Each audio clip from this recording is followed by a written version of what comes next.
اعوذ باللہ من الشیطان الرجیم بسم اللہ الرحمن الرحیم رب اشرح لی صدری ویسر لی امری واحلل عقدۃ من لسانی یفقہوا قولی رب یسر ولا تعسر وتمم بالخیر وبک نستعین آمین یا رب العالمین اللہم صلی علی محمد وعلی آل محمد۔ السلام علیکم رحمۃ اللہ وبرکاتہ۔ آج ہم سورۃ البقرہ کی آیت نمبر 49 اور 50 ان دونوں کی تفسیر کریں گے۔ ایک بار اس کا ترجمہ ہم پڑھ لیتے ہیں۔ بسم اللہ الرحمن الرحیم۔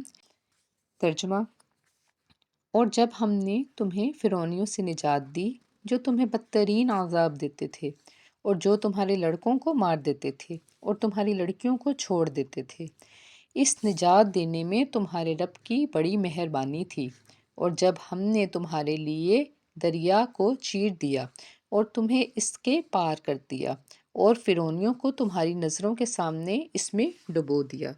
ان دونوں آیت مبارکہ میں فرمان باری تعالیٰ ہے کہ اے اولاد یعقوب، میری اس مہربانی کو یاد کرو جو میں نے تمہیں فرعونیوں کی بدترین عذابوں سے نجات دی۔ فرعون نے ایک خواب دیکھا تھا کہ بیت المقدس کی طرف ایک آگ بھڑکی ہے اور مصر کے ہر گھر کو تباہ کر گئی ہے۔ بنی اسرائیل کے مقامات میں وہ نہیں لگی، جس کی تعبیر یہ تھی کہ بنی اسرائیل میں سے ایک شخص ایسا پیدا ہوگا جس کے ہاتھوں سے اس کا غرور جو ہے وہ ٹوٹے گا اور اس کے خدائی دعوے کو بہترین سزا ملے گی۔ اس لیے اس ملعون نے چاروں طرف احکام جاری کر دیے۔ بنی اسرائیل میں جو بھی بچہ پیدا ہوگا سرکاری طور پر اس کی دیکھ بھال رکھی جائے گی۔ اگر لڑکا پیدا ہوگا تو اس کو فوراً ہی مار دیا جائے گا اور اگر لڑکی پیدا ہوگی تو چھوڑ دی جائے گی۔ اس آیت مبارکہ میں یصومونکم کے معنی ہے مسلسل کرنے کے، یعنی کہ برابر دکھ دیے جانے کے۔ چنانچہ اس آیت مبارکہ سے پہلے فرمایا گیا کہ میرے انعامات کو یاد کرو یا ان نعمتوں کو یاد کرو۔ اس لیے فرعون کے عذاب کی تفسیر میں لڑکوں کو مار ڈالنے کو یا قتل کرنے کے طور پر بیان کیا گیا۔ سورہ ابراہیم کے شروع میں بھی فرمایا گیا کہ تم اللہ کی نعمتوں کو یاد کرو، اس لیے وہاں عطف کے ساتھ بیان فرمایا تاکہ نعمتوں کی تعداد زیادہ ہو۔ پھر یہ ہوتا تھا کہ لڑکوں کو مار دیا جاتا تھا اور لڑکیوں کو چھوڑ دیا جاتا تھا، اور جو بنی اسرائیل کے لوگ تھے ان پہ سخت مشقت ڈال دی گئی تھی، یعنی کہ ان سے بے انتہا کام لیا جاتا تھا۔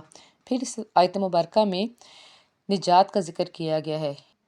پھر فرمایا گیا کہ ہم نے فرعون سے تمہیں بچایا جیسے، اور تم موسیٰ کے ساتھ شہر سے نکلے اور فرعون تمہارے پکڑنے کو نکلا اور ہم نے تمہارے لیے پانی کو پھاڑ دیا اور اس میں سے تمہیں پار گزارا تاکہ تم فرعون سے بچ سکو، اور تمہارے سامنے ہم نے فرعون کو اس کے لشکر کے سمیت ڈبو دیا۔ اس کی تفسیر کچھ اس طرح ہے کہ جب حضرت موسیٰ علیہ السلام بنی اسرائیل کو لے کے نکلے اور فرعون کو خبر ہوئی تو اس نے کہا جب صبح ہو تب سب نکلو اور سب کو پکڑ کر قتل کر ڈالو۔ چنانچہ 6 لاکھ لوگوں کا لشکر لے کے وہ حضرت موسیٰ علیہ السلام کے پیچھے نکلا۔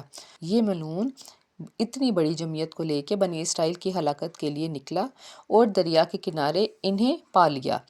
اب بنی اسرائیل پر دنیا تنگ ہو گئی تھی، پیچھے ہٹیں تو فرعونیوں کی تلوار کے بھینٹ چڑھ جاتے، اگر آگے بڑھتے تو مچھلیوں کا لقمہ بن جاتے۔ اس وقت انہوں نے حضرت موسیٰ علیہ السلام سے کہا، اے اللہ کے نبی، اب کیا کیا جائے؟ حضرت موسیٰ علیہ السلام نے فرمایا، حکم الہی ہمارا رہنما ہے۔ یہ سنتے ہی انہوں نے اپنا گھوڑا پانی میں ڈال دیا، لیکن گہرے پانی میں جب غوطہ کھانے لگا تو پھر کنارے کی طرف لوٹ آئے اور پوچھا، اے موسیٰ، رب کی مدد کہاں ہے؟ ہم نہ آپ کو جھوٹا جانتے ہیں نہ رب کو۔ 3 مرتبہ ایسا ہی کہا۔ اب حضرت موسیٰ علیہ السلام کی طرف اللہ کی وحی آئی کہ اپنا عصا دریا پر مارو۔ عصا مارتے ہی پانی نے راستہ دے دیا اور پہاڑوں کی طرف کھڑا ہو گیا۔ حضرت موسیٰ اور آپ کے ماننے والے ان راستوں سے گزر گئے۔ فرعون اور فرعونی افواج نے بھی اپنے گھوڑے اسی راستے پہ ڈال دیے۔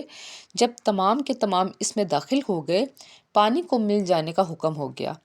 پانی کے ملتے ہی تمام کے تمام اس میں ڈوب مرے۔ بنی اسرائیل نے قدرتی الہی کا یہ نظارہ اپنی آنکھوں سے دیکھا اور وہ بہت خوش ہوئے۔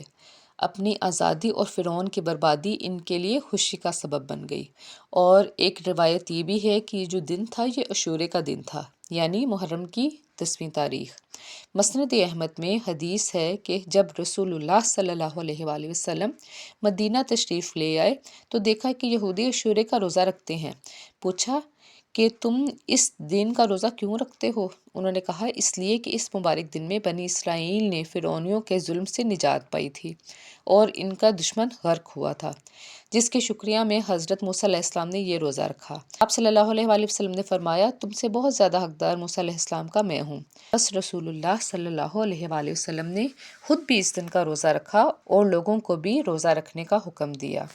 آج کے لیے اتنا ہی، مجھے اجازت دیجیے، اللہ حافظ۔